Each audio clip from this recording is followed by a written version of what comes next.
c'est qu'il faut qu'on ait les mêmes outils que pour lutter contre le terrorisme, en termes de renseignement, en termes de justice, en termes de moyens, en termes de législation.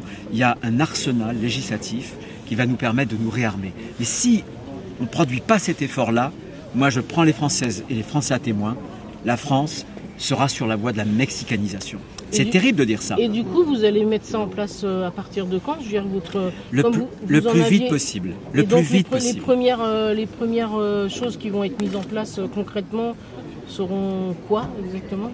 Les premières choses, si je suis là, c'est qu'on a par exemple envoyé des compagnies de CRS pour rétablir l'ordre. Ça, c'est dans l'immédiat. Ensuite, ce qu'on va faire, c'est qu'on va, par exemple conforter la BST, c'est une brigade spéciale pour des policiers. Et aujourd'hui, par exemple, ils n'ont pas les renforts pour pouvoir travailler 7 jours sur 7. Et bien là, ils travailleront avec 2 patrouilles, 7 jours sur 7. On va apporter, dès le mois de décembre, des renforts. On va aussi, pour taper les têtes de réseau... Il n'y aura pas un numéro vert pour toutes les personnes qui seraient vous avez le numéro de la police, etc. On pourra intervenir. On pourra intervenir. On va aussi apporter plus de moyens en matière d'investigation, en matière d'enquêteurs. Parce que ce qui est important, c'est pas seulement de mettre des CRS, de mettre des policiers sur la voie publique. Il faut frapper les têtes de réseau. Il faut démembrer toutes les filières. Et là, il y a des enquêteurs, il y a des investigations. On a à Paris, on a une unité nationale d'investigation qui va venir renforcer justement ces moyens d'enquête. Et puis, ce qu'on va aussi faire, c'est qu'on va essayer de briser un écosystème.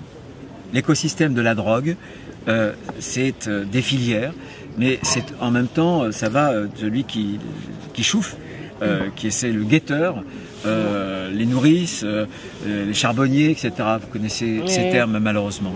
Mais ce que moi je souhaite, c'est que sous la responsabilité du préfet, qui est ici, tous les moyens de l'État soient mobilisés. Il faut frapper les narcotrafiquants au portefeuille. Je dis toujours que Al Capone, il n'est pas tombé pour une affaire de narcotrafic, il est tombé pour une affaire fiscale. Eh bien, sous l'autorité du préfet, il faut qu'on rassemble tous les services de l'État, le fisc, l'URSSAF, l'inspection du travail, les douanes, etc., pour les frapper au porte-monnaie et mobiliser toute la puissance de l'État vraiment pour qu'on puisse s'organiser pour briser l'écosystème de la drogue. Alors ça, et dans un deuxième temps, il y a un texte de loi qui sera très important. Et moi je souhaite qu'il passe dans les prochains mois. Et je suis certain, je sais qu'on est dans une situation politique compliquée. Il n'y a pas de majorité à l'Assemblée nationale. Il y a une majorité au Sénat. Bon, et il y a un texte qui est prêt au Sénat, qu'on peut enrichir. On peut s'appuyer sur ce texte-là. Et moi ce que je souhaite, c'est que très vite, il puisse être voté, que ce soit un texte ambitieux, qui fasse comme le terrorisme, qu'on change de cadre. Vraiment que en France, on se dise maintenant c'est une grande cause. Je ne vais pas vous dire aujourd'hui qu'on va y arriver dans quelques jours.